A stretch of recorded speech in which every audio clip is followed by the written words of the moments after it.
ಇವತ್ತಿನ ನನ್ನ ಸಂದೇಶದ ಪೀಠಿಕೆ transform by the holy spirit and power. ಪವಿತ್ರಾತ್ಮನಿಂದಲೂ ಶಕ್ತಿಯಿಂದಲೂ ರೂಪಾಂತರಗೊಂಡೆ. ಪ್ರತಿಯೊಂದು ವ್ಯಕ್ತಿಗಳು ಸ್ವಂತ ಸಾಮರ್ಥ್ಯದಿಂದ ಯಾರು ರೂಪಾಂತರಗೊಳ್ಳುವುದಕ್ಕೆ ಆಗೋದಿಲ್ಲ. ಪರಿಶುದ್ಧ ಆತ್ಮನ ಸಹಾಯವಿಲ್ಲದೆ ನಾವು ಯಾರು ನಮ್ಮನ್ನೇ ನಾವು ಬದಲಾಯಿಸಿಕೊಳ್ಳೋದಕ್ಕೆ ಸಾಧ್ಯವಿಲ್ಲ. ನಾವು ಏನಾದರೂ ಬದಲಾವಣೆ ಆಗಿದ್ದರೆ ಅದು ನಮ್ಮ ಮೂಲಕವಾದದ್ದಲ್ಲ. ಪವಿತ್ರಾತ್ಮನು ನಮ್ಮನ್ನು ರೂಪಾಂತರ ಮಾಡಿದ್ದಾನೆ ಎಂದು ನಂಬುವವರು ಮಾತ್ರ ಆಮೇಲೆ ಹೇಳುವಂತರಾಗಿರಿ. ಲೂಕನು ಬರೆದಂಥ ಸುವಾರ್ತೆ 4ನೇ ಅಧ್ಯಾಯದ 13ನೇ ವಚನದಿಂದ 15ನೇ ವಚನದವರೆಗೂ ಇವತ್ತಿನ ಸಂದೇಶದ ಭಾಗವಾಗಿ ನಾವು ತೆಗೆದುಕೊಳ್ಳೋಣ.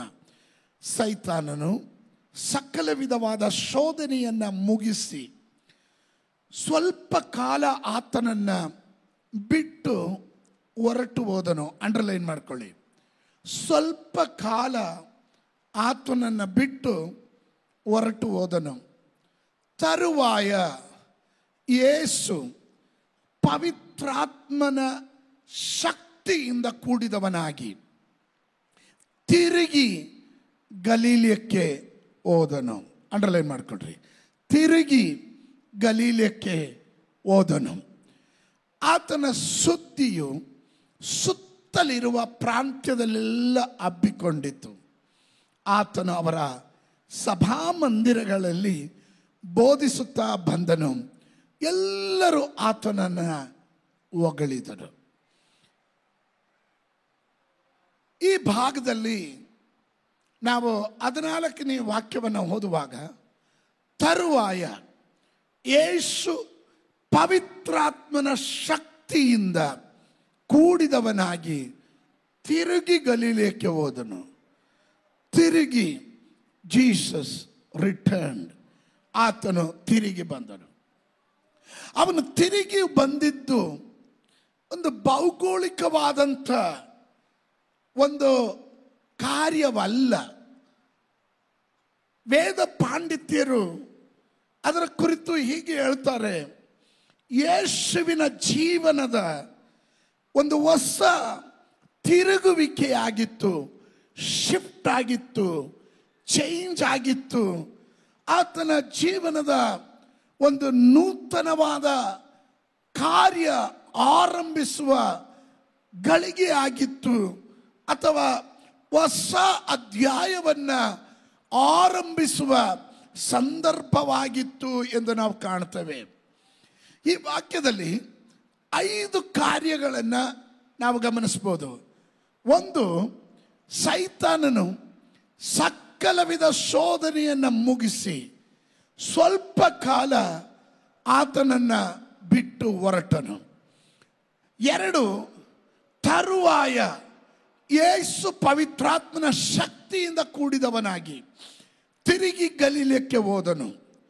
3, ಆತನ ಸುದ್ದಿಯು ಸುತ್ತಲಿರುವ ಪ್ರಾಂತ್ಯದಲ್ಲೆಲ್ಲ ಹಬ್ಬಿಕೊಂಡಿತ್ತು. 4, ಆತನು ಅವರ ಸಭಾಮಂದಿರಗಳಲ್ಲಿ ಬೋಧಿಸುತ್ತಾ ಬಂದನು. 5, ಎಲ್ಲರೂ ಆತನನ್ನು ಹೊಗಳಿದರು. ಸ್ತೋತ್ರ. ಯೇಸುವಿನ ಜೀವನದಲ್ಲಿ ಆರಂಭದಲ್ಲಿ ಯೇಸುವಿನ ಚರಿತ್ರೆಯನ್ನು ನಾವು ಬಹಳ ಗಮನಿಸ್ತಾ ಬಂದರೆ 30 ವರ್ಷಗಳು ಆತನ ಜೀವನ ಅಸ್ಪಷ್ಟತೆ ಇತ್ತು. ಯಾವುದು ನಮಗೆ ವಿವರವಾಗಿ ಗೊತ್ತಾಗೋದಿಲ್ಲ. ಆದರೆ 30 ವರ್ಷಗಳ ನಂತರ ದಿಢೀರಂತ ಯೇಸು ರಂಗ ಪ್ರವೇಶ ಮಾಡ್ತಾರೆ. ಆರಂಭದಲ್ಲಿ ಜನನವಾಯಿತು. ಆ ನಂತರ 12ನೇ ವಯಸ್ಸಿನಲ್ಲಿ ಒಂದು ಭಾಗ ನಾವು ಗಮನಿಸ್ತೇವೆ. ಆಮೇಲೆ ಯೇಸುವಿನ ಕುರಿತು ಏನು ನಾವು ಕಾಣೋದಿಲ್ಲ. ಆದರೆ 30ನೇ ವರ್ಷದಲ್ಲಿ ತಕ್ಷಣವಾಗಿ ಯೇಸುವಿನ ವಿಷಯವಾಗಿ ಆತನನ್ನು ಎದುರುಗೊಳ್ಳೋದಕ್ಕೆ ದೇವರು ತನ್ನ ಅಭಿಷಕ್ತನಾದ ಸ್ನಾನಿಕನಾದ ಯೋಹಾನನಿಗೆ ಸಿದ್ಧತೆ ಮಾಡಿಕೊಟ್ಟಿದ್ದಾನೆ. ಯೋಹಾನನು ತಾನು ಕೂಗಿ ಹೇಳ್ತಾನೆ, ಇಗೋ ಯಜ್ಞಕ್ಕೆ ದೇವರು ನೇಮಿಸಿರುವ ಕುರಿಯಾದಾತನು. ಹಾಗೆ ಆತನು ಯೇಸು ಸ್ನಾನಿಕನಾದ ಯೋಹಾನನ ಬಳಿಗೆ ಬರ್ತಾನೆ.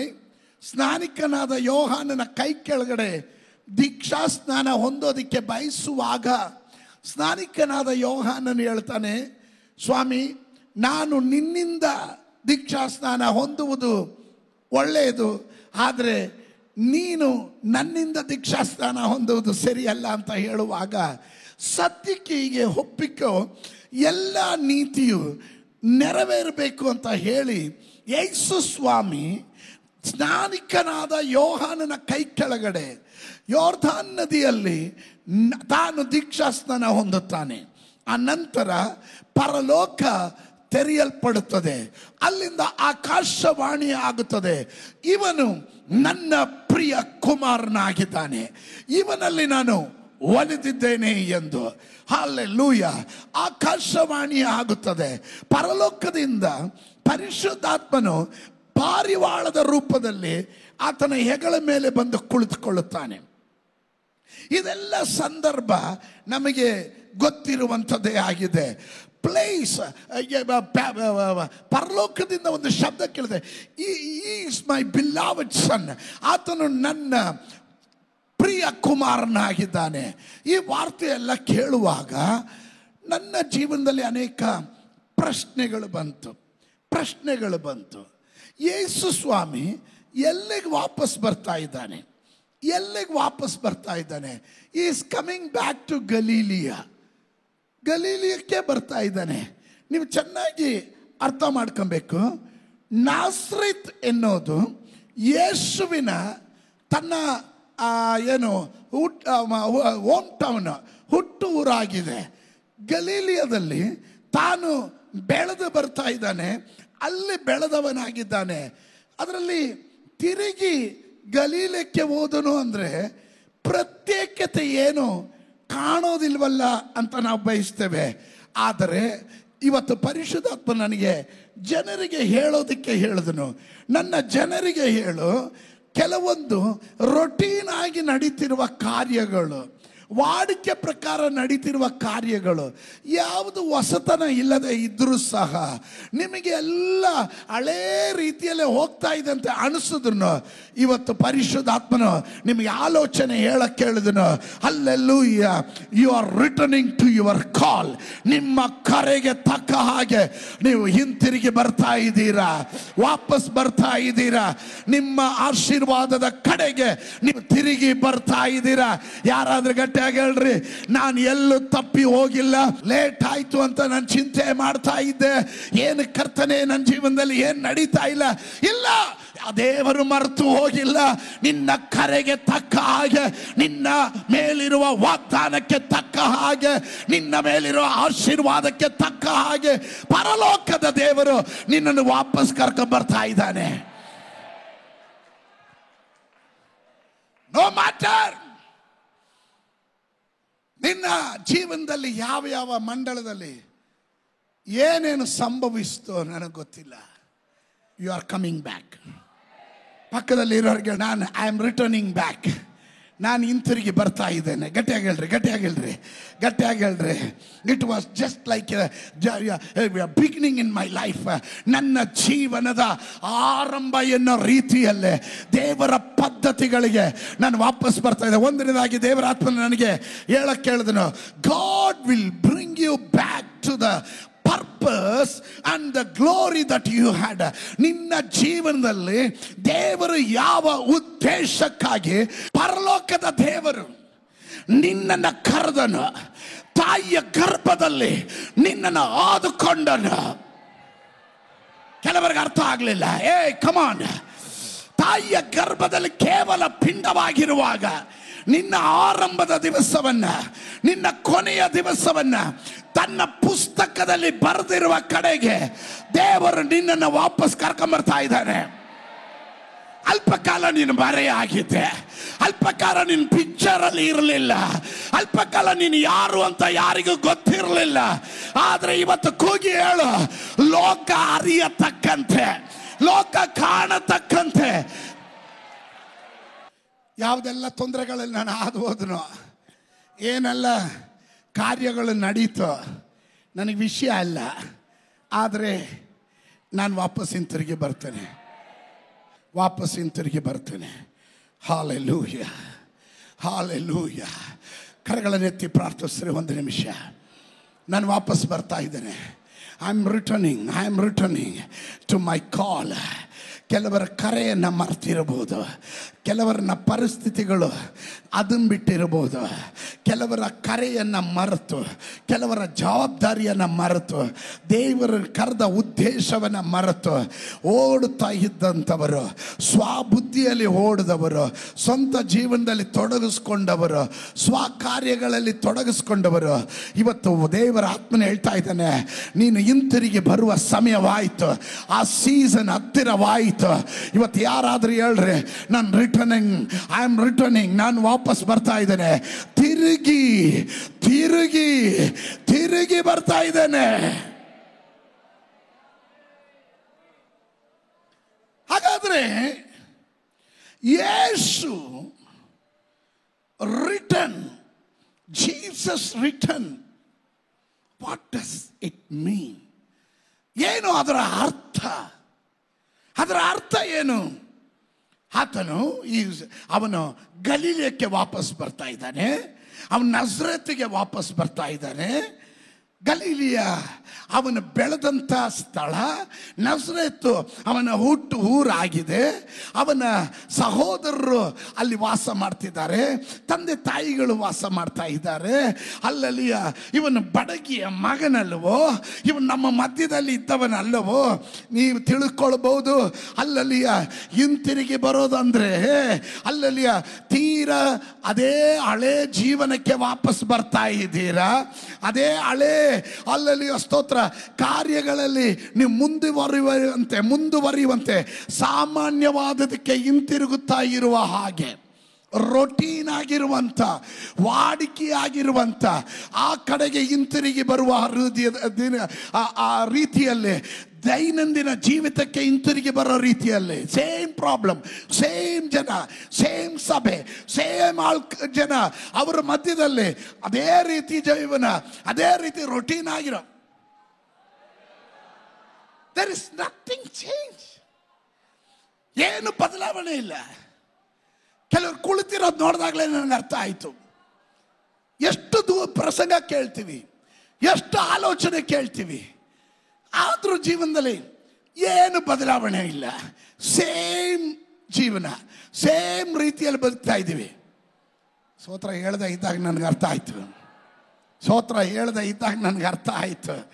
ಆಮೇಲೆ ದೈನಂದಿನ ಜೀವನಕ್ಕೆ ನಾನು ಹಿಂತಿರುಗಿ ಬರ್ತಾ ಇದ್ದೀನಿ.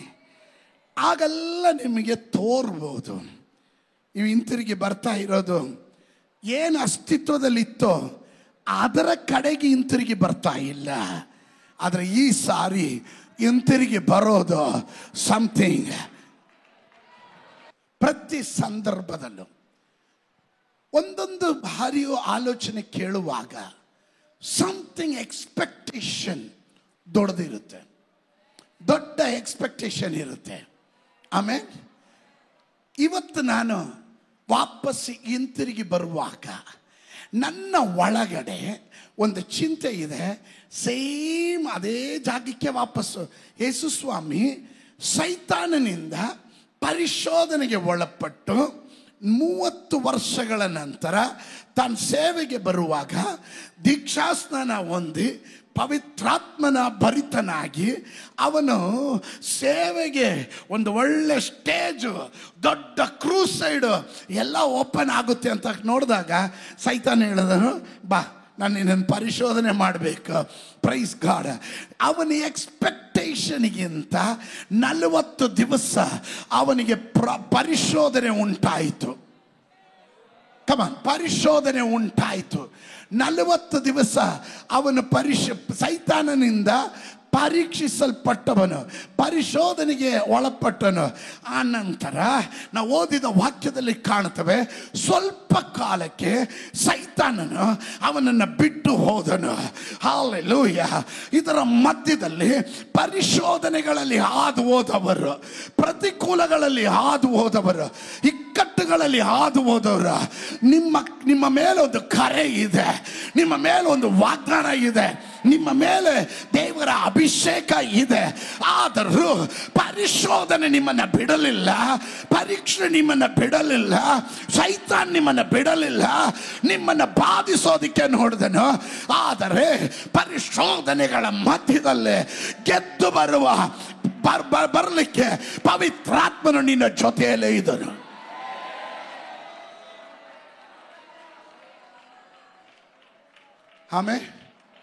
ಆಮೇಲೆ ಅರ್ಥ ಆಗ್ತಾ ಇದೆಯಾ? There is nothing change. He is coming back to the same Galilee. ಅದೇ ಗಲೀಲಿಕ್ಕೆ ವಾಪಸ್ ಬರ್ತಾನೆ. ನಿಮ್ಮನ್ನು ನಿಂದಿಸಿದ ಜನರ ಮಧ್ಯದಲ್ಲಿ, ಅವಮಾನ ಮಾಡಿದ ಜನರ ಮಧ್ಯದಲ್ಲಿ, ನಿಮ್ಮನ್ನು ನಗೆ ಪಾಠಕ್ಕೆ ಒಳಪಡಿಸಿದ ಅದೇ ಜನರ ಮಧ್ಯದಲ್ಲಿ ನೀವು ವಾಪಸ್ ಬರುವಾಗ, ಆದರೆ ಈ ಸಾರಿ ವಾಪಸ್ ಬರುವಾಗ ನೀವು ಸಾಧಾರಣ ರೀತಿಯಲ್ಲ ಬರೋದು. ಈ ಸಾರಿ ತಿರುಗಿ ಬರೋದು ಒಂದು ವ್ಯತ್ಯಾಸಕರವಾಗಿರುತ್ತದೆ. ಕಮಾನ್ ಸಂಬಡಿ ಶೌಟ. ನಾನು ವಾಪಸ್ ಬರೋದು, ದೇವರು ನನ್ನನ್ನು ಕರೆ ತರ್ತಾ ಇರೋದು, ಸೇವೆಗೆ ನನ್ನನ್ನು ಅಭಿಷೇಕ ಮಾಡ್ತಾ ಇರೋದು ಸಾಧಾರಣವಾದ ಒಂದು ಲೈಫ್ ಲೀಡ್ ಮಾಡೋದಕ್ಕಲ್ಲ. ನನ್ನ ಮೇಲೆ ಒಂದು ಪ್ರತ್ಯೇಕವಾದ ಅಭಿಷೇಕ ಇದೆ, ದ ಪರ್ಪಸ್ ಇದೆ, ನನ್ನ ಮೇಲೆ ಒಂದು ಕರೆ ಇದೆ. ಆ ಕರೆಗೆ ಅನುಗುಣವಾಗಿ ಪರಿಶುದ್ಧಾತ್ಮ ನನ್ನನ್ನು ನಡೆಸ್ತಾ ಇದ್ದಾನೆ. ಅನೇಕ ದೇವ ಸೇವಕರು ಆಲೋಚನೆ ಹೇಳ್ತಾರೆ, 21 ದಿವಸನೂ ಆಲೋಚನೆ ಕೇಳ್ತಾನೆ ಇರ್ತೀವಿ. ಕೇಳಿದ ಆಲೋಚನೆ ಎಲ್ಲ ತಗೊಂಡು ಮತ್ತೆ ವಾಪಸ್ ಎಲ್ಲಿಗೆ ಹೋಗ್ತೀವಿ? ನಮ್ಮ ಸ್ವಂತ ಊರಿಗೆ ಹೋಗ್ತೀವಿ, ಸ್ವಂತ ಮನೆಗೆ ಹೋಗ್ತೀವಿ, ಅದೇ ಪ್ರತಿಕೂಲ ಇರುವ ಜನರ ಮಧ್ಯದಲ್ಲೇ ಹೋಗ್ತೀವಿ, ಈ ಆಳಿಸಿದ ಜನರ ಮಧ್ಯದಲ್ಲೇ, ನಮ್ಮನ್ನು ನಿಂದಿಸಿದ ಜನರ ಮಧ್ಯದಲ್ಲೇ ತಿರ್ಗಾ ಹೋಗ್ತೀವಿ. ಅದರಿಂದ ಏನು ಪ್ರತ್ಯೇಕತೆ ಕರ್ತನೆ? ಅದೇ ವ್ಯವಸ್ಥೆಗೆ, ಅದೇ ಅಸ್ತಿತ್ವದಲ್ಲಿರುವಂಥ ವ್ಯವಸ್ಥೆಗೆ ನಾವು ವಾಪಸ್ ಹೋಗ್ತಾ ಇರೋದ್ರಿಂದ ಏನಾದರೂ ಪ್ರಯೋಜನ ಇದೆಯಾ? ಇವತ್ತು ಈ ಆಲಯ ಬಿಡೋಕ್ಕೆ ಮುಂಚೆನೇ ನೀವೇ ನುಡಿಬೇಕು, ಈ ಸಾರಿ ನಾನು ತಿರುಗಿ ಬರ್ತಾ ಇರೋದು, ಈ ಸಾರಿ ನಾನು ತಿರುಗಿ ಗಲೀಲಿಯಕ್ಕೆ ಬರ್ತಾ ಇರೋದು, ಅಲ್ಲಲ್ಲಿಯ ಒಂದು ಪ್ರತ್ಯೇಕ ನಿಯೋಗದೊಂದಿಗೆ ಬರ್ತಾ ಇದ್ದೇನೆ. ಹಾಗೆ ತಿಳಿದುಕೊಳ್ಳುವವರು ಮಾತ್ರ ಒಂದು ಆಮೇನ್ ಹೇಳ್ರಿ.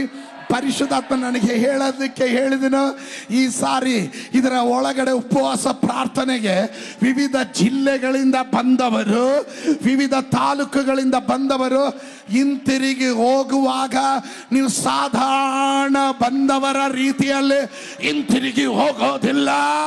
ನಿಮ್ಮ ಗ್ರಾಮಗಳಿಗೆ ಹೋಗುವಾಗ, ನಿಮ್ಮ ಜಿಲ್ಲೆಗಳಿಗೆ ಹೋಗುವಾಗ, ನಿಮ್ಮ ಸಭೆಗಳಿಗೆ ಹೋಗುವಾಗ ಒಂದು ಆರ್ಡಿನರಿ ಲೆವೆಲ್ ಇಂದ ಎಕ್ಸ್ಟ್ರಾ ಆರ್ಡಿನರಿ ಲೆವೆಲ್ಗೆ ಸ್ತೋತ್ರ.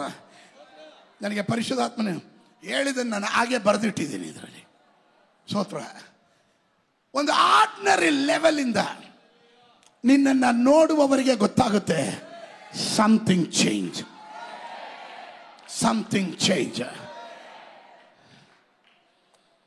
40 ದಿವಸ ಮೋಶೆ ಪರ್ವತವನ್ನು ಹತ್ತಿದನು.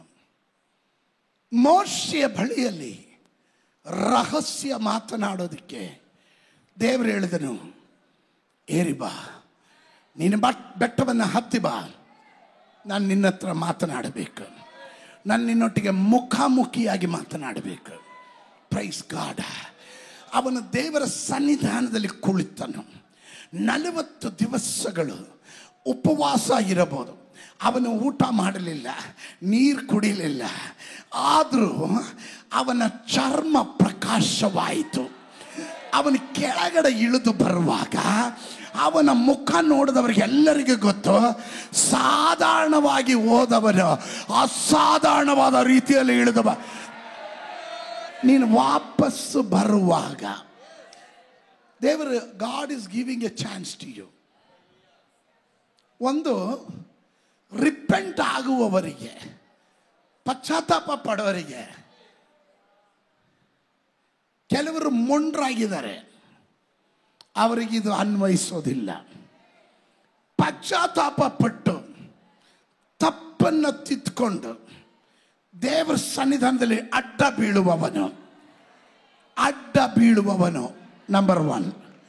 ನಂಬರ್ 2, ಎರಡನೇದಾಗಿ ಅನೇಕ ವರ್ಷಗಳಿಂದ ವಾಗ್ದಾನವನ್ನು ಎದುರು ನೋಡುತ್ತಾ, ನನ್ನ ಮೇಲೊಂದು ಕರೆ ಇದೆ, ನಾನು ಸಾಧಾರಣವಾದ ವ್ಯಕ್ತಿ ಅಲ್ಲ, ನಾನು ಅಭಿಷಕ್ತನು ಎಂದು ಚೆನ್ನಾಗಿ ಮನದಟ್ಟಾಗಿದ್ದಾಗಲೂ, ಪರಿಸ್ಥಿತಿಗಳು ತದ್ವಿರುದ್ಧವಾದಾಗಲೂ, ಹೋರಾಟದ ಮೇಲೆ ಹೋರಾಟಗಳು ಬಂದಾಗಲೂ, ಪರೀಕ್ಷೆಗಳು ಬಂದಾಗಲೂ, ಸೈತಾನನ ಪರಿಶೋಧನೆಗಳು ಬಂದಾಗಲೂ ನನ್ನ ನಂಬಿಕೆಯನ್ನು ಬಿಡದಂತೆ, ನನ್ನ ಕರೆಗೆ ಜೋತು ಬಿಟ್ಟಿದ್ದ, ತಮ್ಮ ಕರೆಗಳಿಗೆ ಜೋತು ಬಿದ್ದಿದ್ದಂಥ ಒಂದು ಗುಂಪಿನ ಜನ ಅವರು ಹಿಂತಿರುಗಿ ಬರುವಾಗ ಅವರು ಸಾಧಾರಣ ವ್ಯಕ್ತಿಗಳಾಗಿ ಬರೋದಿಲ್ಲ.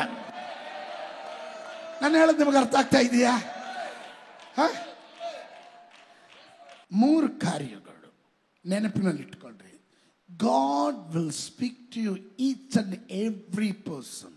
ಪ್ರತಿಯೊಂದು ವ್ಯಕ್ತಿಗಳ ಸಂಗಡ ದೇವರು ಮಾತಾಡ್ತಾನೆ. ಮಾತನಾಡುವಾಗ ಕೆಲವರು ಮೊಂಡರಾಗ್ತಾರೆ, ಕೆಲವರು ಮೊಂಡ್ರಾಗ್ತಾರೆ, ಹಠಮಾರಿಗಳಾಗ್ತಾರೆ. ದೇವರ ವಾಕ್ಯಕ್ಕೆ ವಿಧಿಯರಾಗೋದಿಲ್ಲ, ದೇವರ ಆಲೋಚನೆಗೆ ವಿಧಿಯರಾಗೋದಿಲ್ಲ. ಅವರನ್ನು ದೇವರು ಸಪ್ರೇಟ್ ಮಾಡಿಡ್ತಾರೆ. ನಿಮಗೆ ಗೊತ್ತಾ, ಕೆತ್ತೋದಕ್ಕೆ ಆಗುವ ಮರಗಳನ್ನು ಮಾತ್ರನೇ ಕೆತ್ತೋದು, ಗಂಟಿರುವ ಮರಗಳನ್ನ ಬೆಂಕಿಗೋಸ್ಕರ ಎತ್ತಿಡ್ತಾರೆ, ನ್ಯಾಯ ತೀರ್ಪಿಗೋಸ್ಕರ ಎತ್ತು ಮಡಗ್ತಾರೆ. ಅದೇ ರೀತಿಯಲ್ಲಿ ಮೊಂಡರಾಗಿರೋರು ಆಲೋಚನೆಗೆ ವಿಧಿಯರಾಗೋದಿಲ್ಲ, ಉಪದೇಶಕ್ಕೆ ವಿಧಿಯರಾಗೋದಿಲ್ಲ, ಪಾಸ್ಟರ್ ಮಾತಿಗೆ ಬೆಲೆ ಇಲ್ಲ, ಪ್ರವಾದನೆಗೆ ಒಂದು ಚೂರು ಕಿಮ್ಮತ್ತು ಹಾಕೋದಿಲ್ಲ. ಈಗಿರುವಂಥವ್ರನ್ನ ದೇವರೇ ಅವರು ಕಠಿಣ ಹೃದಯ ಉಳ್ಳವರಾಗಿ ಇನ್ನೂ ಕಠಿಣರಾಗೋದಕ್ಕೆ ಸೈತಾನನ ಕೈಯಲ್ಲಿ ಅವರನ್ನು ಒಪ್ಪಿಸ್ಬಿಡ್ತಾನೆ ದೇವರು. Listen to me. ಎರಡನೇ ಗುಂಪು ಅವರಿಗೆ ತಪ್ಪು ಮಾಡಿರ್ತಾರೆ, ಅವರಲ್ಲಿ ಜೀವನದಲ್ಲಿ ಕೊರತೆಗಳು ಬಂದಿರುತ್ತೆ. ಆದರೆ ಶಬ್ದ ಕೇಳುವಾಗ, ದೇವರ ವಾರ್ತೆ ಕೇಳುವಾಗ ರಿಪೆಂಟ್ ಮಾಡುವವರು, ಪಶ್ಚಾತ್ತಾಪ ಪಡುವವರು, ಮನ ತಿರುಗುವವರು, ಅವರು ಹಿಂತಿರುಗಿ ಬಂದು ದೇವರ ಬಳಿ ಅಡ್ಡ ಬೀಳುತ್ತಾರೆ. 3ನೇ ಗುಂಪು, ಇವರು ದೇವರಿಗಾಗಿ ನಿಂತವರು.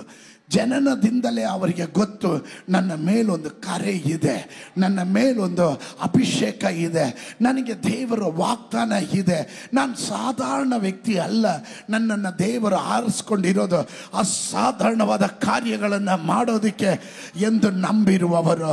ಆದರೆ ಇವರ ಜೀವನದಲ್ಲಿ ಬಹಳ ಪ್ರತಿಕೂಲಗಳಿರುತ್ತೆ, ಬಹಳ ಹೋರಾಟಗಳಿರುತ್ತೆ, ಬಹಳ ನಿಂದೆಗಳಿರುತ್ತದೆ, ಅವಮಾನಗಳು ಉಂಟಾಗುತ್ತದೆ. ನಂಬಿದವರು ಮೋಸ ಮಾಡ್ತಾರೆ, ಸ್ನೇಹಿತರು ಕೈ ಕೊಡ್ತಾರೆ, ಬಂಧುಗಳು ತಿರಸ್ಕಾರ ಮಾಡ್ತಾರೆ. ಅಲ್ಲಲ್ಲಿ ಇವರು ಎಷ್ಟೇ ದೈವಿಕವಾದ ಕಾರ್ಯಕ್ಕೆ ಮುಂದೆ ಜಿಗಿಯೋದಕ್ಕೆ ಹೋದ್ರು ಅವರ ಒಳಗಡೆ ಏನೋ ಗೊತ್ತಿಲ್ಲ, ಅಲ್ಲಲ್ಲಿ ಶೋಧನೆ ಮೇಲೆ ಶೋಧನೆ ಬರ್ತಾ ಇರುತ್ತೆ. ಈ ಶೋಧನೆಗಳ ಮಧ್ಯದಲ್ಲೂ ನನ್ನ ದೇವರು ನಂಬಿಗಸ್ತನು, ಕರೆದವನು ನಂಬಿಗಸ್ತನು, ಕಡೆಯವರೆಗೂ ಕಾಯೋದಕ್ಕೆ ಶಕ್ತನು ಎಂದು ದೇವರ ಶಕ್ತಿಯ ಪ್ರದರ್ಶನಕ್ಕಾಗಿ ಎದುರು ನೋಡ್ತಾ ಇರುವವರು, ಅವರ ಕುರಿತು ನಾನು ಮಾತಾಡ್ತಾ ಇದ್ದೇನೆ. ಅವರು ಹಿಂತಿರುಗಿ ಬರ್ತಾ ಇದ್ದಾರೆ. ಇದರ ಒಳಗಡೆ ಕೆಲ ಅಭಿಷಕ್ತರುಗಳು ಹೊರಗಡೆ ಬರ್ತಾ ಇದ್ದಾರೆ, ತಿರುಗಿ ಬರ್ತಾ ಇದ್ದಾರೆ. ಕರ್ನಾಟಕ ಇದುವರೆಗೂ ಕಂಡದಲ್ಲ, ಶ್ರೇಷ್ಠವಾದ ಸೇವಕರುಗಳು ಇದರಿಂದ ಹೊರಗಡೆ ಬರ್ತಾರೆ, ತಿರುಗಿ ಬರ್ತಾರೆ. ಅವರು ತಿರುಗಿ ಬರುವಾಗ ಸಾಧಾರಣವಾಗಿ ರೊಟೀನ್ ಆಗಿರುವ ವಾಡಿಕೆಯಲ್ಲಿ ಇರುವ ಕಾರ್ಯಗಳನ್ನ ಓವರ್ಕಮ್ ಮಾಡಿ ಬರ್ತಾರೆ. Come on, somebody shout hallelujah. ನೋಡ್ರಿ, ನಮ್ಮ ಜೀವನ ಹೇಗಂದ್ರೆ, ಬೆಳಗ್ಗೆ ಎದ್ವಿ, ಪ್ರಾರ್ಥನೆ ಮಾಡಿದ್ವಿ, ಬೈಬಲ್ ಓದಿದ್ವಿ, ಕೆಲಸಕ್ಕೆ ಹೋದ್ವಿ, ಕೆಲಸ ಮಾಡಿದ್ವಿ, ಮತ್ತೆ ವಾಪಸ್ ಬಂದ್ವಿ. ತುಂಬ ಆಯಾಸ ಆಗಿತ್ತು, ಕೂಟಕ್ಕೆ ಹೋಗಲ್ಲ. ರಾತ್ರಿ ಪ್ರಾರ್ಥನೆ ಮಾಡಿದ್ರೆ ಮಾಡಿದ್ವಿ, ಇಲ್ಲಾದರೆ ಇಲ್ಲ. ತಿಂದ್ವಿ, ಬಿತ್ಕೊಂಡ್ವಿ, ತಿರ್ಗಾ ಬೆಳಗ್ಗೆ ಎದ್ವಿ, ತಿರ್ಗಾ ಅದೇ routine, same. There is nothing change, ಬದಲಾವಣೆ ಇಲ್ಲ. ಇವತ್ತು ಕೆಲವರನ್ನ ಪರಿಶುದ್ಧಾತ್ಮ ನನಗೆ ಹೇಳಿದನು, ಇವರ ಒಳಗಡೆ ಒಂದು ಕರೆ ಇದೆ, ಇವರ ಮೇಲೊಂದು ಅಭಿಷೇಕ ಇದೆ. ಇವರು ಆ ರೊಟೀನ್ ಆಗಿ ವಾಡಿಕೆಯಾಗಿ ಬರುವ ಕಾರ್ಯಗಳನ್ನು ಓವರ್ಕಮ್ ಮಾಡ್ತಾರೆ. ಅದನ್ನು ನಾವು ಓವರ್ಕಮ್ ಮಾಡ್ತಾನೆ. ಸಮಥಿಂಗ್ ಎಕ್ಸ್ಟ್ರಾ ಮೈಲ್ ಓಡತಕ್ಕಂತೆ, ಎಕ್ಸ್ಟ್ರಾ ಕಾರ್ಯ ಮಾಡತಕ್ಕಂತೆ, ಎಕ್ಸ್ಟ್ರಾರ್ಡಿನರಿ ಕಾರ್ಯಗಳನ್ನು ನನ್ನ ದೇವರಿಗಾಗಿ ಮಾಡತಕ್ಕಂತೆ ದೇವರು ನನ್ನನ್ನು ಅಭಿಷೇಕ ಮಾಡ್ತಾನೆ ಅನ್ನೋರು ನಂಬಿಕೆ ಉಳ್ಳವರು ಮಾತ್ರ ಹೇಳ್ರಿ, ಐ ಆಮ್ ರಿಟರ್ನಿಂಗ್. ನಾನು ತಿರುಗಿ ಬರ್ತಾ ಇದ್ದಾನೆ, ತಿರುಗಿ ಬರ್ತಾ ಇದ್ದಾನೆ. ಇಲ್ಲಿ ಯೇಸು ಸ್ವಾಮಿ ತಿರುಗಿ ಬರುವಾಗ ಅವನು ಬಂದಿದ್ದು through the power of God. ಆಮೇಲೆ is going to overcome the ordinary, returning to something more powerful. ಇವತ್ತು ನೀನು ಹಿಂತಿರುಗಿ ಬರುವಾಗ ಆರ್ಡಿನರಿ ಆಗಿರುವ, ಸಾಧಾರಣವಾದಂಥ, ಸಾಮಾನ್ಯವಾದ ಆ ಜೀವಿತದಿಂದ ಅಸಾಮಾನ್ಯವಾದ ಜೀವಿತದ ಕಡೆಗೆ ಎಕ್ಸ್ಟ್ರಾರ್ಡಿನರಿ ಪವರ್ ಒಂದಿಗೆ ನಾನು ಹಿಂತಿರುಗಿ ಬರ್ತೀನಿ ಅನ್ನೋರು ಮಾತ್ರ ಗಟ್ಟಿಯಾಗಿ ಆಮೇಲೆ ಹೇಳ್ರಿ. ಅದು ಪರಾಕ್ರಮದಿಂದ ಅಲ್ಲ, ಬಲದಿಂದ ಅಲ್ಲ, ಸಾಮರ್ಥ್ಯದಿಂದ ಅಲ್ಲ, ಹಣದ ಬಲದಿಂದ ಅಲ್ಲ, ತೋಳು ಬಲದಿಂದ ಅಲ್ಲ, ಜನ ಬಲದಿಂದ ಅಲ್ಲ, ವಿದ್ಯಾಭ್ಯಾಸದ ಬಲದಿಂದ ಅಲ್ಲ. ನಾನು ಹಿಂತಿರುಗಿ ಬರೋದು ದೇವರ ಶಕ್ತಿಯ ಮೂಲಕ, through the power of god. ಅದು ಒಪ್ಪೋರು ಮಾತ್ರ ಗಟ್ಟಿಯಾಗಿ ಆಮೇಲೆ ಹೇಳ್ರಿ. ಯೇಸು ಗಲೀಲಿಯಕ್ಕೆ ಹಿಂತಿರುಗಿ ಬಂದಿದ್ದು through the power of God. ಆಮೇಲೆ ಅವನು ಹೆಂಗೆ ಹಿಂತಿರುಗಿ ಬಂದ್ರು? ಪವಿತ್ರಾತ್ಮ ಶಕ್ತಿಯೊಂದಿಗೆ. ಗಟ್ಟಿಯಾಗಿ ಹೇಳ್ರಿ. ಲೆಟ್ ಮಿ ಗೋ. ಮತ್ತೆ ಲೂಕನು ಬರೆದ ಸುವಾರ್ತೆ 4ನೇ ಅಧ್ಯಾಯ. ತರುವಾಯ ಯೇಸು ಪವಿತ್ರಾತ್ಮನ ಶಕ್ತಿಯಿಂದ ಕೂಡಿದವನಾಗಿ. ಹೇಗೆ ಗಟ್ಟಿಯಾಗಿ ಹೇಳ್ರಿ, ಗಟ್ಟಿಯಾಗಿ ಹೇಳ್ರಿ. ತರುವಾಯ, ತರುವಾಯ, ಈ ಆರಾಧನೆಯ ತರುವಾಯ, ಈ ಸರ್ವಿಸ್ ಮುಗಿದು ಹೊರಗಡೆ ಹೋಗುವಾಗ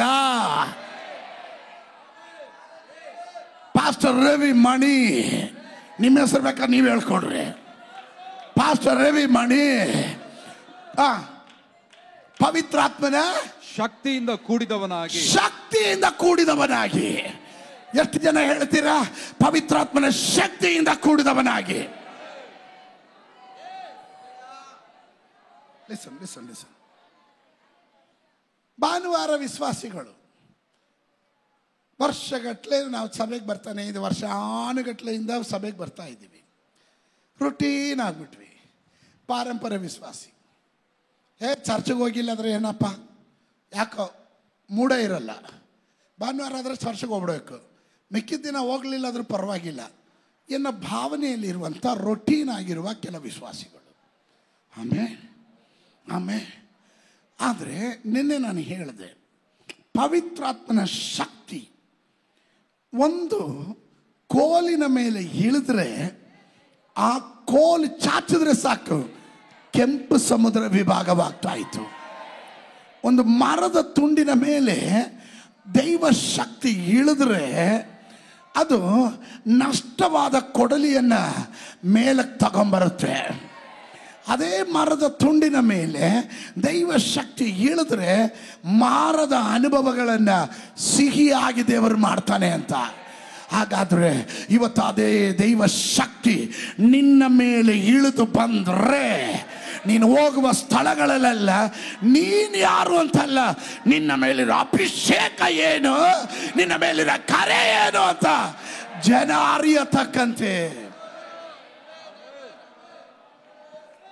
ತಿರುಗಿ ಗಲಿಲಾಯಕ್ಕೆ ಹೋದನು. ಆತನ ಸುದ್ದಿಯು ಸುತ್ತಲಿರುವ ಪ್ರಾಂತ್ಯದಲ್ಲೆಲ್ಲ ಹಬ್ಬಿಕೊಂಡಿತು. ಆತನು ಅವರ ಸಭಾಮಂದಿರಗಳಲ್ಲಿ ಬೋಧಿಸುತ್ತಾ ಬಂದನು. ಎಲ್ಲರೂ ಆತನನ್ನ ಹೊಗಳಿದರು. ಒಂದು through the power of god, ದೇವರ ಶಕ್ತಿಯೊಂದಿಗೆ ಹಿಂತಿರುಗಿದನು. ಎರಡು, ಪವಿತ್ರಾತ್ಮನೊಂದಿಗೆ ಹಿಂತಿರುಗಿದನು. ಸುಮ್ಮನೆ ಒಬ್ಬನೇ ಹೋಗಲಿಲ್ಲ. ಹೋದಾಗ ಒಬ್ಬನೇ ಹೋಗಿರ್ಬೋದು, ಬರುವಾಗ ಅವನೊಬ್ಬನೇ ಬರಲಿಲ್ಲ. ಅವನ ಸಂಗಡ ಪವಿತ್ರಾತ್ಮನು ಬಂದನು. ಅವನ ಸಂಗಡ ಪವಿತ್ರಾತ್ಮನು ಬಂದನು.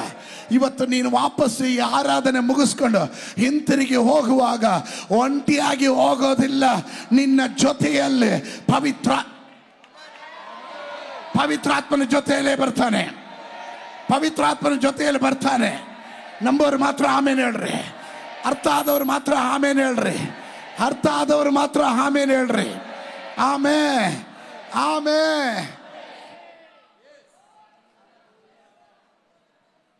ವ್ಯತ್ಯಾಸ. Let me explain. ಯೇಸು ಸ್ವಾಮಿ ತನ್ನ ಶಿಷ್ಯರಿಗೆ ದ ಗ್ರೇಟ್ ಕಮಿಷನ್ ಕೊಟ್ಟು ಹೊರಟ ಮೇಲೆ ಇತ್ತಲಾಗಿ ಅವರು ಹೊರಟು ಹೋಗಿ ಎಲ್ಲ ಕಡೆಗಳಲ್ಲೂ ಸುವಾರ್ತೆಯನ್ನು ಸಾರಿದರು. ದೇವರು ಅವರ ಕೂಡ ಇದ್ದು ಅದ್ಭುತಗಳಿಂದಲೂ ಸೂಚಕ ಕಾರ್ಯಗಳಿಂದಲೂ ಮಹತ್ ಕಾರ್ಯಗಳಿಂದಲೂ ದೇವರ ವಾಕ್ಯವನ್ನ ಅವನು ಸ್ಥಿರಪಡಿಸ್ತಾ ಬಂದನು. ಆಮೇಲೆ ಎಸ್ಟಾಬ್ಲಿಷ್ ಮಾಡ್ತಾ ಬಂದನು.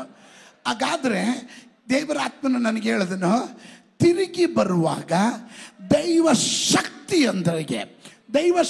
ಅನ್ನುವಾಗ ನಿನಗೆ ಆಗದೇ ಇರುವ ಕಾರ್ಯವನ್ನ ನಿನ್ನ ಮೂಲಕ ಮಾಡಿಸುವ ಎಕ್ಸೂಸಿಯಾ ಎನ್ನುವ ವರ್ಕಿಂಗ್ ಪವರ್. ಆಮೇಲೆ ಆದರೆ ಎರಡನೇದಾಗಿ ಪವಿತ್ರಾತ್ಮನು ನಿನ್ನ ಜೊತೆಯಲ್ಲೇ ಬರ್ತಾನೆ. ಪವಿತ್ರಾತ್ಮನು ಅವನು ಸಹಾಯಕ್ಕಾಗಿ ಇಳಿದು ಬಂದಿರುವವನು, ನಿನ್ನ ಸಹಾಯಕ್ಕಾಗಿ ಇಳಿದು ಬಂದವನು. ಒಪ್ಪೋರು ಮಾತ್ರ ಆಮೇಲೆ ಹೇಳ್ರಿ. ಗಟ್ಟಿಯಾಗೊಂದು ಆಮೇಲೆ ಹೇಳ್ರಿ. ಆಮೇಲೆ ಎಷ್ಟು ಜನ ಹೇಳ್ತೀರ ನಾವು ತಿರುಗಿ ಬರುವಾಗ ಹೆಂಗ್ ಬರ್ತೀವಿ? No no no with the power of God, ದೈವ ಶಕ್ತಿಯೊಂದಿಗೂ, ಎರಡು ಪವಿತ್ರಾತ್ಮನೊಂದಿಗೂ. ನಂಬರ್ 3 ನೋಡ್ರಿ, ಓದಿ ಅವನು ಪವಿತ್ರಾತ್ಮನಿಂದಲೂ. ತರುವಾಯ ಯೇಸು ಪವಿತ್ರಾತ್ಮನ ಶಕ್ತಿಯಿಂದ ಕೂಡಿದವನಾಗಿ, ಪವಿತ್ರಾತ್ಮನ ಶಕ್ತಿಯಿಂದ ಕೂಡಿದವನಾಗಿ ತಿರುಗಿ ಗಲಿಲಾಯಕ್ಕೆ ಹೋದನು. ಅವನು ಅದರ ಮುಂಚೆ ಪವಿತ್ರಾತ್ಮನನ್ನ ಹೊಂದ್ಕೊಂಡ್ರು. ಆಮೇಲೆ ಅವನ ಪರಿಶೋಧನೆಗೆ ಹೋಗಕ್ ಮುಂಚೆ ಯಾರ ಜೊತೆಗೆ ಹೋದ್ರು? ನೀವು ಮರ್ತೋಗ್ಬಿಟ್ರಿ. ದೀಕ್ಷಾಸ್ನಾನ ಹೊಂದಿದಾಗ ಪರಲೋಕದಿಂದ ಪಾರಿವಾಳದ ರೂಪದಲ್ಲಿ ಯಾರು ಬಂದಿದ್ದು? ಪವಿತ್ರಾತ್ಮನು ಇಳಿದು ಬಂದನು. ಈಗ ಪವಿತ್ರಾತ್ಮನ ಯಾರ ಜೊತೆಯಲ್ಲಿ? ಯೇಸುವಿನ ಜೊತೆಯಲ್ಲಿ. ಎರಡು, ಪರಿಶೋಧನೆಗಳನ್ನು ಜಯಿಸೋದಿಕ್ಕೆ ತನ್ನ ಬಲವಲ್ಲ, ಯೇಸು ಸ್ವಾಮಿ ಇಲ್ಲಿ ದೈವಿಕವಾಗಿ ಬಂದಿದ್ದಲ್ಲ, ಡಿವಿನಿಟಿಯಲ್ಲಿ ಬಂದದಲ್ಲ, ಹ್ಯುಮ್ಯಾನಿಟಿಯಲ್ಲಿ ಬಂದಿದ್ದು. ನರವತಾರವನ್ನು ತಾಳಿ ಬಂದನು. ನರವತಾರ ತಾಳಿ ಬಂದಿರುವಂಥ ಯೇಸುವಿಗೆ ಪವಿತ್ರಾತ್ಮನ ಶಕ್ತಿ ಅವಶ್ಯಕತೆ ಇತ್ತು.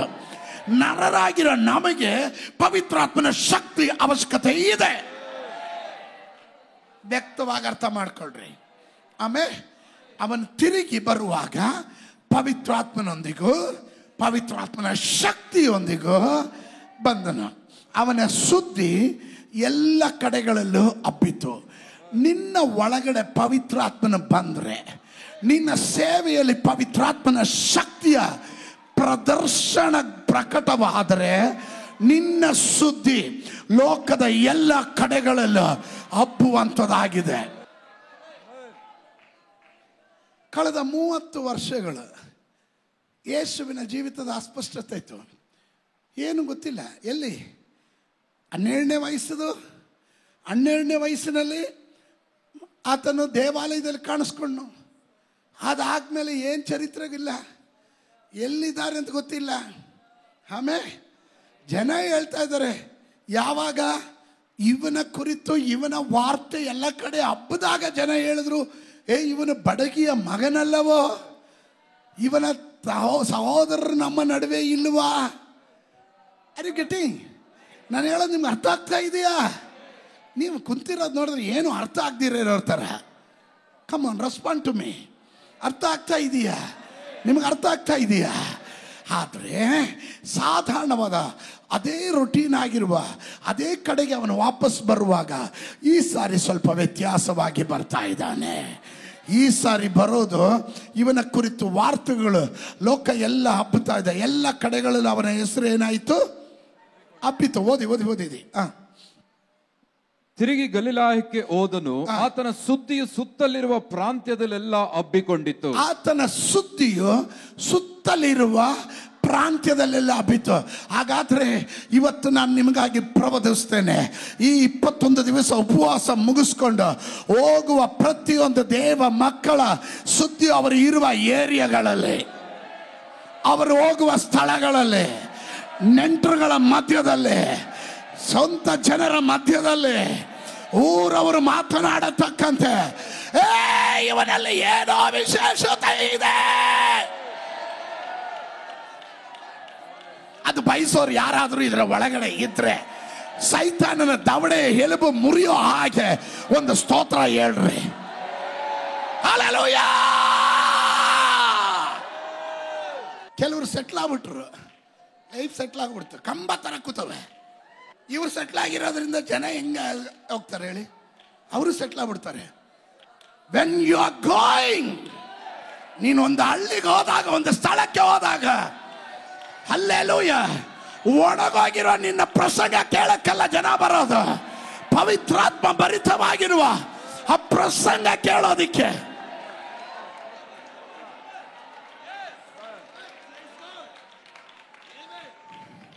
That means the Holy Spirit is going to overcome the ordinary.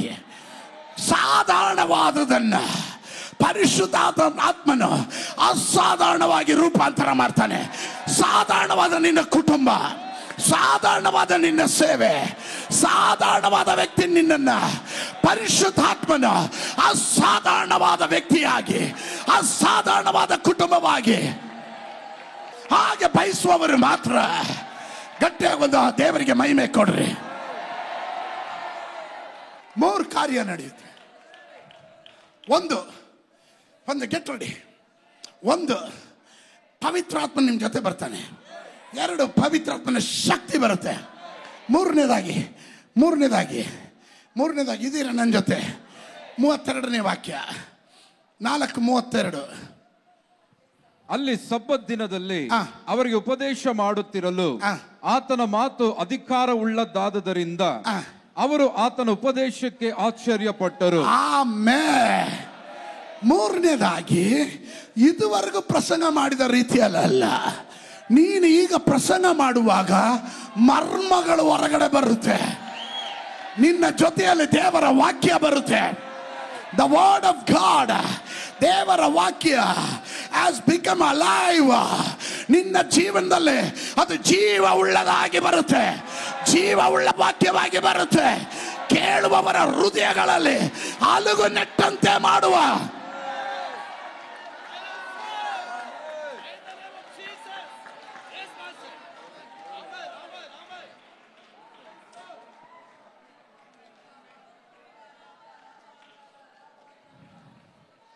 ಅವನ ಮಾತು ಅಧಿಕಾರ ಉಳ್ಳದಾಗಿದ್ದರಿಂದ ಆತನ ಉಪದೇಶಕ್ಕೆ ಅತ್ಯಾಶ್ಚರ್ಯಪಟ್ಟರು. ಸಾಧಾರಣವಾಗಿ ಆಶ್ಚರ್ಯ ಅಲ್ಲ, wow oh my God, what a revelation! ಏನ್ ಪ್ರಕಟಣೆ, ಏನ್ರಿ ಅಧಿಕಾರ, ಏನ್ರಿ ಅಭಿಷೇಕ, ಅದು ಏನ್ ಶಕ್ತಿಯಾಗಿ ಮಾತಾಡ್ತಾರ್ರಿ. ಓ ರಬ ಶಂದಲಾಭನ, you are not a ordinary person. ಇವತ್ತು ನಿನ್ನ ಮೇಲೆ ಪವಿತ್ರಾತ್ಮನ ಇಳಿದು ಬರುವಾಗ, ನೀನ್ ತಿರುಗಿ ಬರುವಾಗ, ಕಮಾನ್, ಕೆಲವರು ಪ್ರಬೋಧನೆ ಹೇಳ್ರಿ, ಬಾಯಿ ತೆರೆದ ಪ್ರಬೋಧನೆ ಹೇಳ್ರಿ. ನಿಮಗೆ ಸಮಯ ಕೊಡ್ತಾ ಇದ್ದೇನೆ. ನೀನು ವಾಕ್ಯ ನುಡಿಯೋದಾದ್ರೆ ಒಂದೇ ಒಂದು ಪದ, ಒಂದೇ ಒಂದು ವಾಕ್ಯ ನೀನು ಎದ್ದು ನಿಂತು ಉಚ್ಚರಿಸುವಾಗ ಸಾಧಾರಣ ಗತಿಯಲ್ಲ, ಅದರ ಮೇಲೊಂದು ಅಭಿಷೇಕ.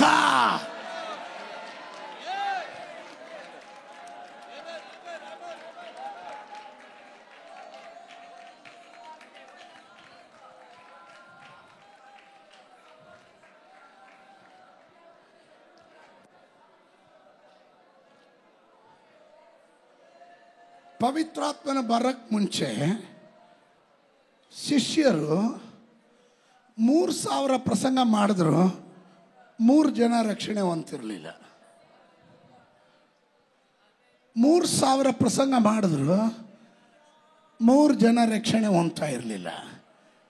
ಆದರೆ ಪವಿತ್ರಾತ್ಮನ ಬಂದಾಗ ಒಂದೇ ಒಂದು ಪ್ರಸಂಗದಲ್ಲಿ 3000, 5000, 7000 ಎಣಿಸಲಾರದಷ್ಟು ಗುಂಪು ಗುಂಪಾಗಿ, ಪಟ್ಟಣ ಪಟ್ಟಣವಾಗಿ ರಕ್ಷಣೆಯ ಅನುಭವಕ್ಕೆ ಬರತಕ್ಕಂತೆ. ಓ, ಯಾರೋ ಹಿಂತಿರುಗಿ ಬರ್ತಾ ಇದ್ದೀರಾ, ಯಾರೋ ನಿಮ್ಮ ಕರೆಗೆ ಅನುಗುಣವಾಗಿ ಬರ್ತಾ ಇದ್ದೀರಾ, ಯಾರೋ ನಿಮ್ಮ ಅಭಿಷೇಕಕ್ಕೆ ಅನುಗುಣವಾಗಿ ಹಿಂತಿರುಗಿ ಬರ್ತಾ ಇದ್ದೀರಾ, ಯಾರೋ ವಾಗ್ದಾನಕ್ಕೆ ತಕ್ಕಾಗಿ ಹಿಂತಿರುಗಿ ಬರ್ತಾ ಇದ್ದೀರಾ.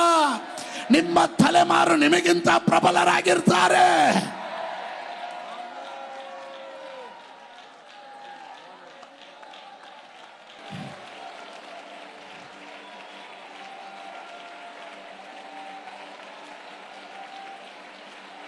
Listen. Listen.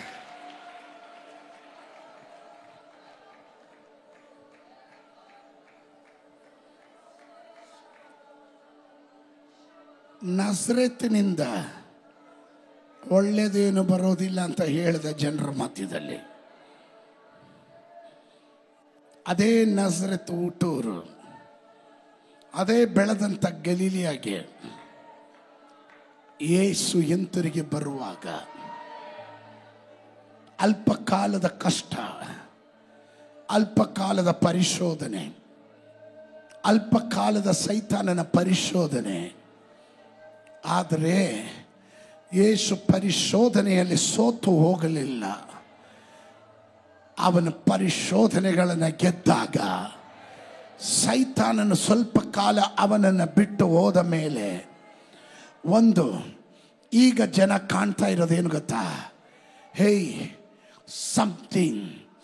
ಇವನಲ್ಲಿಗೆ ಹೋಗಿ ಬಂದ ಮೇಲೆ, ಆ ಘಟ್ಟದಲ್ಲಿ ಹಾದು ಹೋದು ಬಂದ ಮೇಲೆ, ಆ ಶೋಧನೆಯಲ್ಲಿ ಹಾದು ಹೋದು ಬಂದ ಮೇಲೆ, ಆ ಇಕ್ಕಟ್ಟಿನಲ್ಲಿ ಹಾದು ಹೋದು ಬಂದ ಮೇಲೆ ಏನೋ ಚೇಂಜ್ ಇವನಲ್ಲಿ ಕಾಣ್ತಾ ಇದ್ದೇನೆ, ಏನೋ ವ್ಯತ್ಯಾಸ ಕಾಣ್ತಾ ಇದ್ದೇವೆ. ಇವನು ಸಾಧಾರಣ ವ್ಯಕ್ತಿಯಾಗಿ ಬಂದಿಲ್ಲ. ಇವನ ಜೊತೆಯಲ್ಲಿ ದೇವರಾತ್ಮನ ಹೇಳಿದನು, ಇವನ ಜೊತೆಯಲ್ಲಿ ಪರಿಶುದ್ಧಾತ್ಮನ ಇರೋದನ್ನ ಜನ ಕಂಡರು. 2 ಪರಿಶುದ್ಧಾತ್ಮನ ಶಕ್ತಿ ಇವನಲ್ಲಿ ನೆಲೆಗೊಂಡಿರುವುದನ್ನ ಜನ ಕಂಡರು. 3 ಇವನ ಸಂಗಡ ದೇವರ ವಾಕ್ಯ ಪ್ರಬಲವಾಗಿರೋದು.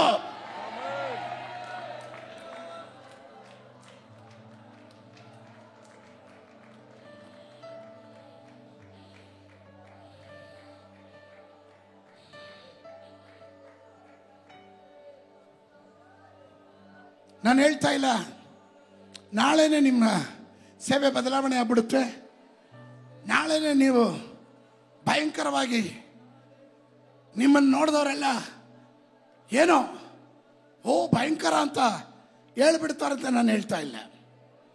But they will see some changes, something overcome ಮಾಡಿರೋದು ನಿಮ್ಮ ಜೀವನದಲ್ಲಿ. ಹೊರಗಿನ ಜನ ಕಾಣ್ತಾರೆ.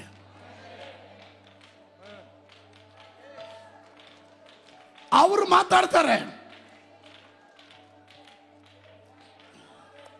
ದಾನಿಯೇಲನ ಪುಸ್ತಕ ನನ್ನ ವಿಷಯ ಅಲ್ಲ, ಪರಿಶುದ್ಧಾತ್ಮ ಮತ್ತೆ ನನ್ನ ಒಳಗಡೆ ಅದು ಹೇಳಕ್ಕೆ ತಂದಿದ್ದರಿಂದ ನಾನು ಹೇಳ್ತಾ ಇದ್ದೀನಿ. ದಾನಿಯೇಲನ ಪುಸ್ತಕ 4ನೇ ಅಧ್ಯಾಯ 1ನೇ ವಾಕ್ಯದಿಂದನೇ ಹೋದ್ರಿ, ಅವಾಗ ಅರ್ಥ ಆಗುತ್ತೆ. ನೆಬೂಕದ್ನೆಚ್ಚರನು, ಬಾಬೇಲ್ನ ಅರಸನಾದ ನೆಬೂಕದ್ನೆಚ್ಚರನು ಹೇಳ್ತಾ ಇರೋದು.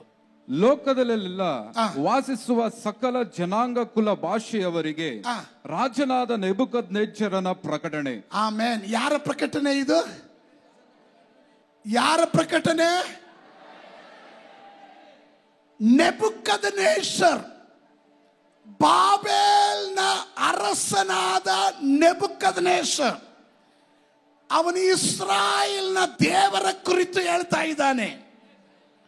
ಭೂಲೋಕದಲ್ಲಿ ಇರುವ ಎಲ್ಲ ಜನಾಂಗಗಳಿಗೂ ಎಲ್ಲರಿಗೂ ಕೇಳತಕ್ಕಂತೆ ಅನ್ಯ ದೇಶದ ಅಧಿಪತಿಯ ಬಾಯಲ್ಲಿ ದೇವರ ಸಾಕ್ಷಿಯನ್ನು ಇಡ್ತಾ ಇದ್ದಾನೆ. 2ನೇ ವಾಕ್ಯ, ನಿಮಗೆ ಸುಖವು ಹೆಚ್ಚೆಚ್ಚಾಗಲಿ. ಪರಾತ್ಪರ ದೇವರು ನನ್ನ ವಿಷಯದಲ್ಲಿ ನಡೆಸಿರುವ ಮಹತ್ತುಗಳನ್ನು ಅದ್ಭುತಗಳನ್ನು ಪ್ರಚುರಪಡಿಸಬೇಕೆಂದು ನನಗೆ ವಿಹಿತವಾಗಿ ತೋರಿ ಬಂದಿದೆ. ಆಮೆನ್. ದೇವರು ಯಾರ ಹತ್ರ ಮಾತಾಡ್ತಾ ಇದ್ದಾರೆ? ಅನ್ಯ ದೇಶದ ಅನ್ಯ ವಿಗ್ರಹಗಳನ್ನು ಆರಾಧನೆ ಮಾಡುವ ಆ ರಾಜನ ಬಳಿ ನಮ್ಮ ದೇವರ ಕುರಿತಾದ ವಾರ್ತೆಯನ್ನ, ಟೆಸ್ಟಿಮನಿ ನೋಡ್ರಿ, ಸಭೆಯಲ್ಲಿ ಬಂದು ಸಾಕ್ಷಿ ಹೇಳೋದಕ್ಕೆ ಇಷ್ಟ. ಸ್ತೋತ್ರ. ಕೆಲವರೆಲ್ಲ ಸಾಕ್ಷಿಗೆ ಟೈಮ್ ಇಲ್ಲ, ನಮ್ಮ ಸಭೆಯಲ್ಲಿ ಸಾಕ್ಷಿಗೆ ಟೈಮೇ ಕೊಡಲ್ಲ. ಆದರೂ ಅವ್ರು ಹೇಳ್ತಾರೆ, ಪಾಸ್ಟ್ರೇ ನನಗೊಂದು ಚಾನ್ಸ್ ಕೊಡಬೇಕು, ನನಗೊಂದು ಸಾಕ್ಷಿ ಹೇಳೋದಕ್ಕೆ ಅವಕಾಶ ಕೊಡಲೇಬೇಕು ಪಾಸ್ಟ್ರೇ, ದೇವ್ರಂತ ಮಾತು. ಅದು ವಿಶ್ವಾಸಿಗಳ ಮಾತಿದ್ದಾರೆ. ಇಲ್ಲಿ ವಿಶ್ವಾಸಿ ಅಲ್ಲ, ಇವನು ಅನ್ಯ ದೇಶದವನು. ಬಾಬೇಲ್ ಅವತ್ತಿನ ಕಾಲದ ಸೂಪರ್ ಪವರ್, ಮಹತ್ತಾದ ಬಾಬೇಲ್, ಅದರ ಅರಸನು. ಅವನಿಗೆ ದೇವರು ಪ್ರಕಟಗೊಳಿಸ್ತಾ ಇದ್ದಾನೆ, ನೀನು ನನ್ನನ್ನು ಸಾಕ್ಷಿಗರಿಸಬೇಕು ಅಂತ. ಇವತ್ತು ಕೆಲವರ ಬಾಯಲ್ಲಿ ನಮ್ಮ ದೇವರ ಕುರಿತು ನೀನು ಬಾಯಿ ಮುಚ್ಕೊಂಡಿದ್ರೆ, ದೇವರು ಕೆಲವರ ಅನ್ಯ ಜನಾಂಗದ ಬಾಯಿಯಿಂದ ಸಾಕ್ಷಿಯನ್ನು ಹೊರಗಡೆ ತರ್ತಾನೆ. ವಿಶ್ವಾಸಿಗಳು ಸಾಕ್ಷಿ ಹೇಳೋದಕ್ಕೆ ನಾಚಿಕೆ ಬೀಳ್ತವೆ. ವಿಶ್ವಾಸಿಗಳು ಯೇಸುವಿನ ಕುರಿತು ಮಾತಾಡಕ್ಕೆ ಸಂಕೋಚ ಬೀಳ್ತಾರೆ. ಆದರೆ ಅರಸನ್ ಹೇಳ್ತಾನೆ, ಏನು ಓದಿ? ಲೋಕದಲ್ಲೆಲ್ಲ ವಾಸಿಸುವ ಸಕಲ ಜನಾಂಗ ಕುಲ ಭಾಷೆಯವರಿಗೆ, ಸಕಲ ಕುಲ ಭಾಷೆ ಜನಾಂಗದವರಿಗೆ ರಾಜನಾದ ನೆಬೂಕದ್ನೆಚ್ಚರನ ಪ್ರಕಟಣೆ. ನಿಮಗೆ ಸುಖವು ಹೆಚ್ಚೆಚ್ಚಾಗಲಿ. ನಿಮಗೆ ಸುಖ, ನಿಮಗೆ ಸುಖ, ನಿಮಗೆ ಸುಖ. ಥ್ಯಾಂಕ್ ಯು ಪಾಸ್ಟ್ರೆ. ಅದಕ್ಕೆ ನಾವು ಆರಾಧನೆಯಲ್ಲೂ ನಿದ್ದೆ ಮಾಡ್ತೀವಿ ಪಾಸ್ಟ್ರೆ. ಮನೇಲಿದ್ರೆ ನಿದ್ದೆನೇ ಬರಲ್ಲ. ಹಾಲಿಗೆ ನನ್ನ ಹತ್ರ ಒಬ್ರು ಹೇಳಿದ್ರು, ಮನೇಲಿದ್ರೆ ನಿದ್ದೆನೇ ಬರಲ್ಲ. ಹಾಲಿಗೆ ಬರ್ತೀವಾ, ಬಂದ ಕೂಡಲೇ ಏನು ನಿದ್ದೆ ಬರುತ್ತೆ ಗೊತ್ತಾ ಪಾಸ್ಟ್ರೆ? ಆ ಕೊಯ್ಯರ್ ಹಾಡ್ತಾರ, ಅವ್ರು ಹಾಡು ಕೇಳ್ತಿದ್ದಾಗಲೇ ನಿದ್ದೆ ಬಂದ್ಬಿಡುತ್ತೆ.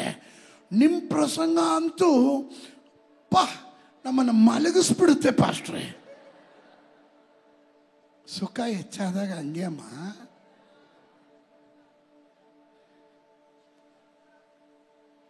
ದೇವರಿಗೆ ಸುಖ ಕೊಡೋಕ್ಕೂ ಗೊತ್ತು, ವಾಪಸ್ ತೆಗೆಯೋಕ್ಕೂ ಗೊತ್ತು. ದೇವರಿಗೆ ನಿನಗೆ ಆಶೀರ್ವಾದ ಕೊಡೋಕ್ಕೂ ಗೊತ್ತು, ನಿನ್ನ ಆಹಾರದ ಕೋಲನ್ನು ಮುರಿಯೋದಕ್ಕೂ ಗೊತ್ತು. ಇಸ್ರಾಯೇಲ್ ಜನರು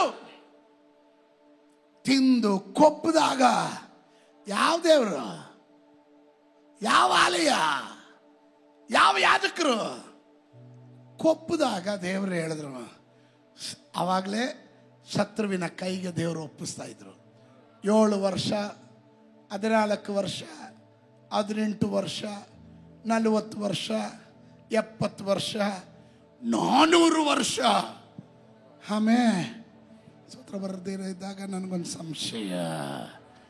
ಜಾಸ್ತಿ ಕೊಬ್ಬಕ್ಕೆ ಹೋಗ್ಬೇಡ್ರಿ.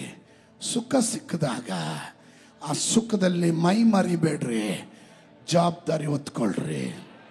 ದೇವರ ವಾಕ್ಯ ಹೇಳುತ್ತೆ, ನಿಮಗೆ ಲೋಕದಲ್ಲಿ ಇರುವ ಸಕಲ ಕುಲ, ಭಾಷೆ, ಜನಾಂಗ ಎಲ್ಲರಿಗೂ ಸುಖವು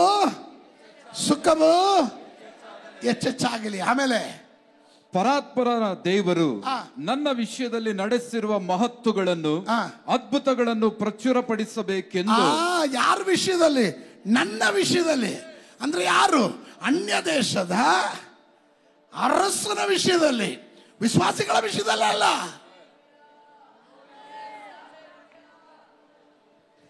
ನಾನು ನಂಬುತ್ತೇನ್ರಿ, ಭಾರತ ದೇಶದ ಉಜ್ಜೀವನದಲ್ಲಿ ಇಂಥ ಸಂಭವಗಳು ಮುಂದೆ ನಡೆಯಕ್ಕೆ ಹೋಗುತ್ತೆ. ವಿಶ್ವಾಸಿಗಳೆಲ್ಲ ಟೆಸ್ಟ್ ಮಾಡಿ ಅಲ್ಲ, ನಾನು ನಂಬುತ್ತೇನೆ. ಅಧಿಪತಿಗಳು, ಆಮೇಲೆ ನಾನು ಹೇಳೋದಕ್ಕೂ ಪ್ರೈಮ್ ಮಿನಿಸ್ಟರ್ ಹೇಳೋದಕ್ಕೂ ವ್ಯತ್ಯಾಸ ಇದೆ, ಅದಲ್ಲ? ನೀವು ಹೇಳೋದಕ್ಕೂ ಚೀಫ್ ಮಿನಿಸ್ಟರ್ ಹೇಳೋದಕ್ಕೂ ವ್ಯತ್ಯಾಸ ಇದೆ. ನೀವು ಕೂಗಿ ಸಾರಿ ಹೇಳಿದ್ರು ಒಬ್ಬ ಪ್ರೆಸ್ ರಿಪೋರ್ಟರು ರಿಪೋರ್ಟ್ ಮಾಡಲ್ಲ, ಒಂದು ಮೀಡಿಯಾದಲ್ಲೂ ಬರಲ್ಲ, ಒಬ್ರು ಕ್ಯಾರೆ ಅಂತಲೂ ಕೇಳಲ್ಲ. ಆದರೆ ಮುಖ್ಯಮಂತ್ರಿಗಳು ಹೇಳಿದ್ರೆ ಬ್ರೇಕಿಂಗ್ ನ್ಯೂಸ್ ಆಗ್ತಾನೇ ಇರ್ತಾರೆ. ನನ್ನ ದೇವರು ಮಾಡೋದು ಕಾರ್ಯ ಅದೇ. ಭಾರತ ದೇಶದಲ್ಲಿ ಬರೆದಿಟ್ಕೊಳ್ರಿ, ಈ 28ನೇ ತಾರೀಕು ಏಪ್ರಿಲ್ ತಿಂಗಳ 2024ರಲ್ಲಿ ನಾನು ಪ್ರಬೋಧಿಸುತ್ತಿರುವ ಈ ಪ್ರಬೋಧನೆ ಒಂದು ದಿನ ನೆರವೇರುತ್ತದೆ. ಭಾರತ ದೇಶದಲ್ಲಿ ಅಧಿಪತಿಗಳು, ಅನ್ಯ ಜನಾಂಗದವರು, ಅನ್ಯ ಕುಲದವರು, ದೇವರನ್ನು ಅರಿಯದೇ ಇರುವವರು, ಅವರು ಕೂಗಿ ಹೇಳ್ತಾರೆ, ನನ್ನ ಜೀವನದಲ್ಲಿ ಪರಾತ್ಪರನಾದ ದೇವರು, ದ ಮೋಸ್ಟ್ ಹೈ ಗಾಡ್,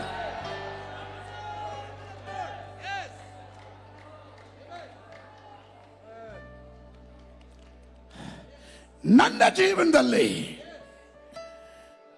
ನನ್ನ ವಿಷಯದಲ್ಲಿ ನಡೆಸಿರುವ ಮಹತ್ತುಗಳನ್ನು, ಅದ್ಭುತಗಳನ್ನು ಪ್ರಚುರಪಡಿಸಬೇಕೆಂಬುದು ನನಗೆ ವಿಹಿತವಾಗಿ ತೋರಿ ಬಂದಿದೆ. ಆಮೇಲೆ ಅದುವರೆಗೂ ಅಹಿತವಾಗಿತ್ತು, ಇದು ಈಗ ವಿಹಿತವಾಗಿದೆ.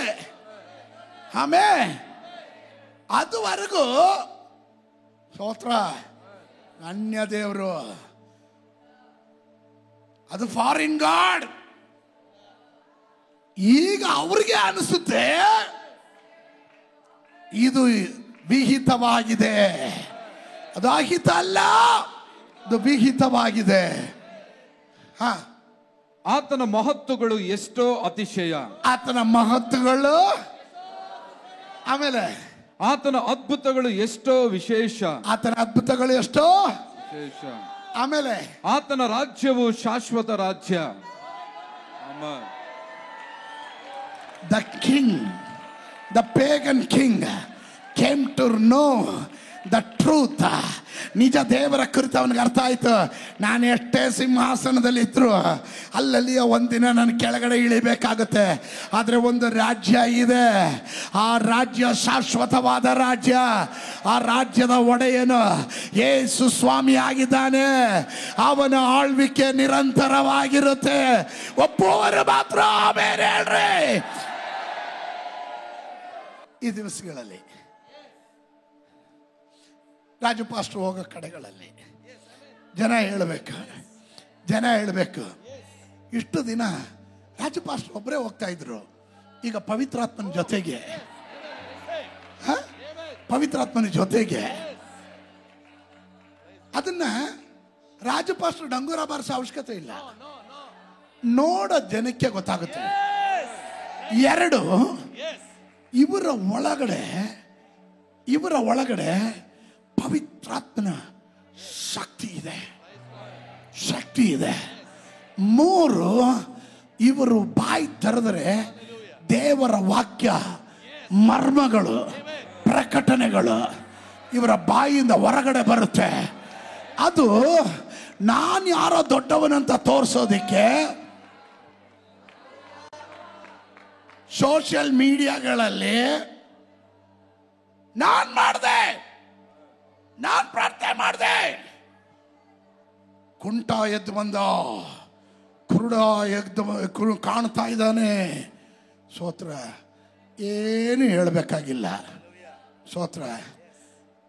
ದೈವ ಶಕ್ತಿಯ ಅಧಿಕಾರ ವಾಕ್ಯ ಪ್ರಕಟವಾಗುವಾಗಲೇ, ವಾಕ್ಯ ಕೇಳ್ತಾ ಇರುವವರ ಹೃದಯದಲ್ಲಿ ಅದು ಸ್ಪರ್ಶಿಸುತ್ತೆ. ಅಂತ ಒಂದು ಚೇಂಜ್ ನಿನ್ನ ಜೀವನದಲ್ಲಿ ಈ 21 ದಿವಸದ ಉಪವಾಸ ಮುಗಿಯೋಷ್ಟರಲ್ಲಿ ದೇವರು ಮಾಡ್ತಾನೆ. ಅದು ಒಪ್ಪುವವರು ಮಾತ್ರ ಆಮೇನ್ ಹೇಳ್ರಿ, ಗಟ್ಟಿಯಾಗಿ ಆಮೇನ್ ಹೇಳ್ರಿ. ಆಮೇಲೆ 30 ವರ್ಷಗಳು ಅವನ ಕುರಿತು ಹೆಚ್ಚಿನ ಮಾಹಿತಿ ಇಲ್ಲ. ಅದರ ಕಡೆ 3.5 ವರ್ಷದಲ್ಲಿ ಅವನ ಚರಿತ್ರ ಪುರುಷನಾದನು. ಇವತ್ತು ಕೆಲವರ ಜೀವನ ಚರಿತ್ರೆಯನ್ನ ದೇವರು ಬದಲಾಯಿಸಕ್ಕೆ ಹೋಗ್ತಾನೆ. ನಂಬುವರು ಮಾತ್ರ ಆಮೇನ್ ಹೇಳ್ರಿ, ಗಟ್ಟಿಯಾಗಿ ಆಮೇನ್ ಹೇಳ್ರಿ. ಎದ್ದು ನಿಂತ್ಕೊಳ್ರಿ. ಕರ್ತನೇ, ನಿನ್ನ ನಾಮದಲ್ಲಿ ನಿನ್ನ ಜನರನ್ನ ಆಶೀರ್ವದಿಸು. ಕೇಳಿದ ವಾಕ್ಯಗಳಿಗೆ ವಿಧೇಯರಾಗುವ ಪ್ರತಿಯೊಂದು ವ್ಯಕ್ತಿಗಳನ್ನ ನೀನು ಆಶೀರ್ವಾದ ಮಾಡು, ಸಮಾಧಾನವಾಗಿ ಕಳಿಸ್ಕೊಡು. ದೈವ ಅನುಗ್ರಹ ಉಂಟಾಗಲಿ. ಮಹಿಮೆ ನಿನಗೆ ಮಾತ್ರ, ಮಹಿಮೆ ನಿನಗೆ ಮಾತ್ರ. ಉಪವಾಸದಲ್ಲಿರುವ ಜನರಿಗೆ ಎಸಪ್ಪ, ಎಸಪ್ಪ ಬಲ ಕೊಡು, ಅಭಿಷೇಕ ಕೊಡು, ಶಕ್ತಿಯಿಂದ ತುಂಬಿಸು. ಯಾರು ಬಲಹೀನರಾಗಬಾರ್ದು. ದೈವ ಶಕ್ತಿಯಿಂದ ನಿನ್ನ ಮಕ್ಕಳನ್ನು ನಡೆಸು. ತಂದೆ, ಕುಮಾರ, ಪರಿಶುದ್ಧಾತ್ಮ ನಾಮದಲ್ಲಿ ಅವರನ್ನ ಬ್ಲೆಸ್ ಮಾಡ್ತಾನೆ. ಸಮಾಧಾನವಾಗಿ ಕಳಿಸ್ಕೊಡು. ಯೇಸುವಿನ ನಾಮದಲ್ಲಿ ಬೇಡ್ತಾನೆ. ಜನ ಗಟ್ಟಿಯಾಗಿ ಹೇಳ್ರಿ ಆಮೇನ್, ಆಮೇನ್, ಆಮೇನ್.